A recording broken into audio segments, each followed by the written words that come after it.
Pergi Bilal ke rumah. Assalamualaikum. Pintu rumah dibuka oleh Sayyidah Fatimah. Ada apa wahai Bilal? Rasulullah memerintahkan untuk mengambil cambuk. Untuk apa wahai Bilal? Ukasyah pengen mengkisos Rasulullah. Apa kata Sayyidah Fatimah? Wahai Bilal, bilang kepada Ukasyah, aku putrinya Nabi, aku darah dagingnya Nabi. Kalau dia mau kisos, biar dia kisos. Ya Rasulullah.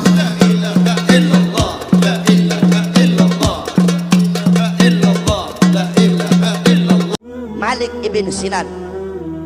ibn Sinan waktu perang kakinya Nabi pernah tertusuk anak panah. Malik ibn Sinan dia kecup, dia cabut itu anak panah, kemudian dia kecup, dia telan darahnya Nabi. Kata Nabi, muntahkan wahai Malik ibn Sinan. Apa kata beliau? Tidak ya Rasulullah, aku ingin darahmu bercampur dalam darahku. Apa kata Nabi? Haram jasadmu disentuh api neraka wahai Malik ibn Sinan. Abdullah ibn Zubair anaknya Zubair ibn Awam.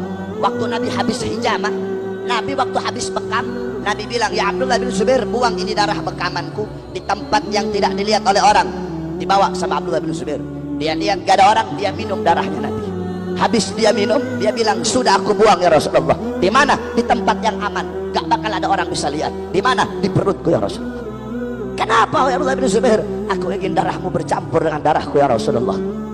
Apa kata Rasulullah? Ketahuilah bahwasanya Abdullah bin Zubair haram jasadnya disentuh oleh api neraka. Kemudian Sayyidina Ukasyah ketika Nabi pulang dari haji wada, Nabi Muhammad berkata kepada para sahabat, jikalau ada dari kalian yang aku pernah berbuat zalim, aku rela dikisos. Semua sahabat diam. Ukasyah angkat tangan, saya ya Rasulullah. Apa kesalahanku wahai Ukasyah? Ukasyah bilang, ya Rasulullah, dulu waktu perang ketika engkau ingin merapatkan barisanku agak terlewat maju sedikit ke depan sehingga kau cambuk aku ya Rasulullah. Aku ingin membalas mencambukmu ya Rasulullah. Sayyidina Abu Bakar berdiri, Ukasyah, aku sahabat paling dekat dengan Nabi, aku yang pertama kali mengimani ketika Nabi Isra Mi'raj. Jangan kamu kisos Nabi, kisos saya saja, cambuk saya saja. Sayyidina Umar berdiri, Ukasyah, aku penggal kepalamu, jangan kau kisos Rasulullah, kisos saya saja. Sayyidina Ali berdiri, Ukasyah, saya dari kecil bersama Nabi, saya sepupunya Nabi, saya mantunya Nabi, Nabi mengajarkan banyak ilmu kepada saya, kisos saya saja wahai Ukasyah. Nabi bilang, diam kalian semua. Wahai Bilal, ambil pecut, ambil cambuk yang biasa aku buat untuk merapatkan barisan. Pergi Bilal ke rumah. Assalamualaikum. Pintu rumah dibuka oleh Sayyidah Fatimah. Ada apa wahai Bilal? Rasulullah memerintahkan untuk mengambil cambuk. Untuk apa wahai Bilal? Ukasyah pengen mengkisos Rasulullah. Apa kata Sayyidah Fatimah? Wahai Bilal, bilang kepada Ukasyah, aku putrinya Nabi, aku darah dagingnya Nabi. Kalau dia mau kisos, biar dia kisos aku saja, asal jangan dia kisos Rasulullah. Tetap diambil itu cambuk, dikasih kepada Ukasyah. Kata Rasulullah, ayo wahai Ukasyah, kisos aku. Kata Ukasyah, ya Rasulullah, dulu aku dalam keadaan tidak pakai baju. Jadi kalau kamu aku cambuk pakai baju gak adil ya Rasulullah. Buka bajumu ya Rasulullah. Sahabat makin marah. Rasulullah buka bajunya.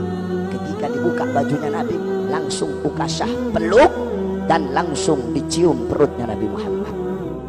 Ini hanya alasanku saja ya Rasulullah, agar aku bisa memeluk perutmu ya Rasulullah. Apa kata Nabi? Kalau kalian pengen lihat penghuni sorga, lihatlah Sayyidina Ukasyah. Malik ibn Sinan, Abdullah bin Zubair meminum darah Nabi. Ukasyah bertempel dengan kulitnya Nabi, haram jasadnya masuk api neraka.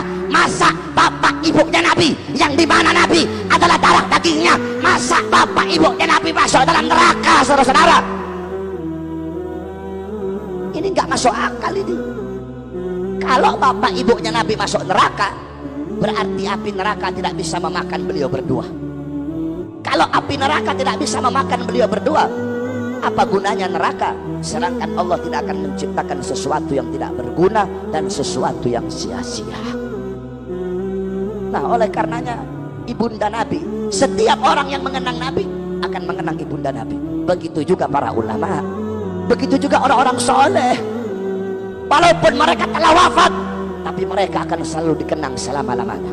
Al-Habib Abdullah bin Al-Haddad, beliau wafat 100, 200, 300, 400, ratusan tahun yang lalu beliau wafat. Ratusan tahun yang lalu beliau wafat, tetapi demi Allah sampai detik ini, sampai hari kiamat, beliau akan selalu dikenang selama-lamanya. Tidak ada orang, gak usahlah di dunia, di Banjar saja, tidak ada orang dalam satu hari di Banjar ini yang tidak pernah menyebut nama Habib Abdullah bin Alwi Al-Haddad. Padahal beliau telah wafat ratusan tahun yang lalu, tetapi kenapa beliau hidup selama-lamanya?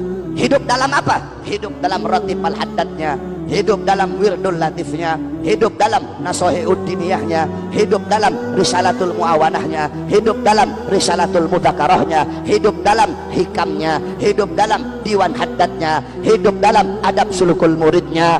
Al-Habib Umar bin Abdurrahman Al-Attas wafat ratusan tahun yang lalu, sampai detik ini, sampai kiamat beliau hidup dalam Ratib Al-Attasnya. Habib Abdullah Idrus wafat ratusan tahun yang lalu, beliau hidup dalam Ratib Al-Idrusnya. Al-Imam Ghazali wafat ribuan tahun yang lalu, sampai detik ini, sampai kiamat beliau hidup di dalam apa? Dalam Ihya Ulumuddinnya, dalam Mukasyafatul Qulubnya, dalam Miyarul Ilmnya, dalam Bidayatul Hidayahnya. Al-Imam Syekh Abdul Qadir Jailani wafat ribuan tahun yang lalu, sampai detik ini, sampai kiamat beliau hidup dalam Al-Gunyahnya, hidup dalam Auradul Qadiriyahnya. Syekh Abil Hasan Asy-Syadzili wafat ribuan tahun yang lalu, sampai detik ini, sampai hari kiamat beliau hidup dalam Auradul Syadziliyahnya, dalam Hizbul Baharnya, Hizbun Nasarnya. Beliau hidup dalam Mafakhirul Aliyahnya, beliau hidup di dalam Sirrul Jalil fi Khawasi Hasbunallah wa ni'mal wakilnya.